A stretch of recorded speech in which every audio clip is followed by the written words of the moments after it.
আসসালামু আলাইকুম।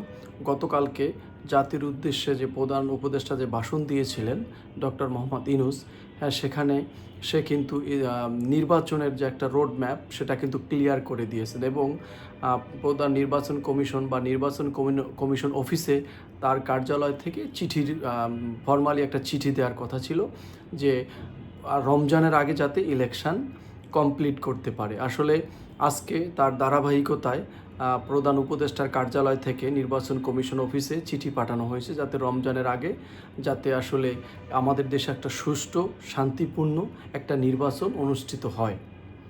আমাদের দেশে আসলে আমরা কবে যে একটা সুষ্ঠু, সুন্দর এবং স্বতঃস্ফূর্ত একটা নির্বাচন দেখেছিলাম সেটা আসলে খুব রেয়ার।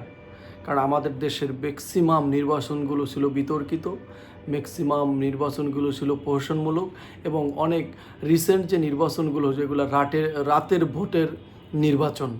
তা আমরা আসলে যারা এই বাংলাদেশের যে মানুষজন আসলে একটা সবাই মুখিয়ে আছে, সবাই মনের মধ্যে একটা আকাঙ্ক্ষা কামনা, সবাই চাচ্ছে যে একটা সুষ্ঠু এবং শান্তিপূর্ণ ট্রান্সপারেন্ট একটা নির্বাচন, যে নির্বাচনের মাধ্যমে যে ক্ষমতায় আসুক না কেন কিন্তু স্বচ্ছ ব্যালটের মাধ্যমে একটা শান্তিপূর্ণ নির্বাচন আমরা আমাদের দেশের মানুষ সবাই চায়। শুধু আমাদের দেশ না, বিশ্বের সব মানুষই চায় যে একটা দেশের পারফেক্টলি গণতন্ত্রের প্র্যাকটিসটা হোক।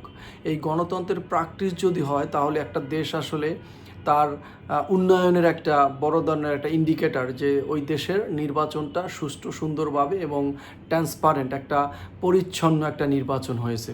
এখন অনেক রাজনৈতিক মত, জামাত, এনসিপি এবং ইসলামী দলগুলো এরা আসলে এদের বক্তব্য হলো যে নির্বাচন তারাও চায় কিন্তু নির্বাচনের আগে আসলে সংস্কার চায়।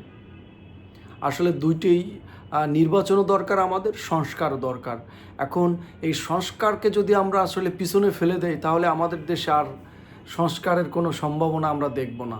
কারণ এদেশে যারাই ক্ষমতায় আসছে না কেন, এই 54 বছর আমরা অতিক্রম করেছি এই দেশে স্বাধীনতার পর থেকে, 71 সালের পর থেকে, কিন্তু যারাই ক্ষমতা আছে শুধু তাদের ক্ষমতাটাকে তারা পাকাপোক্ত করার জন্য যত মেকানিজম, যত প্রসিডিউর সব তারা করেছে। তা এখন ভবিষ্যতে কে ক্ষমতায় আসবে এটা আসলে আমরা বলতে পারি না। তাই আমরা আসলে যারা জাতি, যারা জনগণ, আমরা আসলে একটা মোক্ষম সুযোগ পেয়েছি যে শেখ হাসিনা দেশ থেকে চলে যাওয়ার পর আমরা একটা সুযোগ পেয়েছিলাম আমরা নিজেকে পরিবর্তন করার, নিজেদেরকে একটা ওভারহাউল, একটা হোলিস্টিক একটা ওভারহাউল করা, যে পরিবর্তন, একটা হোলিস্টিক একটা পরিবর্তন আমরা চেয়েছিলাম। কিন্তু আসলে বর্তমানে প্রধান উপদেষ্টা আসলে সেটা করতে পারেনি, পরিপূর্ণভাবে পারেনি। কারণ আমরা যারা স্টেক হোল্ডার, যারা এই দেশের পরিচালনা করার জন্য যারা আসলে অ্যাক্টরগুলো আছে, যে আমরা যারা জনগণ, আমরা আসলে সব শ্রেণীর মানুষ আমরা আসলে চাই না। বিশেষ করে যারা বড় বড় পলিসি মেকার তারাও চায় না এই দেশটা আসলে পরিপূর্ণভাবে দুর্নীতি দূর হোক, সব কিছু স্বচ্ছতা হোক, গুলিস্তানের হকার মুক্ত হোক, মিরপুরের হকার মুক্ত হোক, উত্তরার হকার মুক্ত হোক। এগুলো আসলে তারা চায় না, কারণ এখানে লক্ষ লক্ষ কোটি কোটি টাকার বাণিজ্য।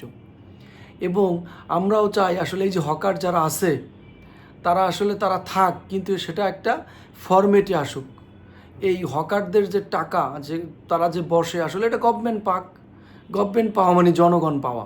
কিন্তু এটা আসলে কোনো সরকারই এটা চায় না বা আদৌ যারা চাইবে না, কারণ এই টাকা দিয়েই তারা তাদের রুটি রোজগারের ব্যবস্থা করে থাকে।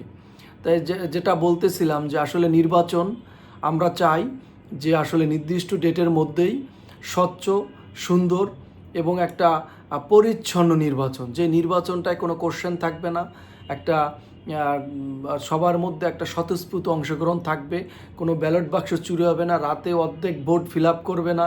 তাহলেই আমরা আসলে আমাদের দেশটাকে আসলে একটা স্বপ্নের দেশ, একটা ভালো দেশ আমরা আসলে দেখতে পারবো। এই প্রত্যাশায় আজকের মতো বিদায়। আসসালামু আলাইকুম।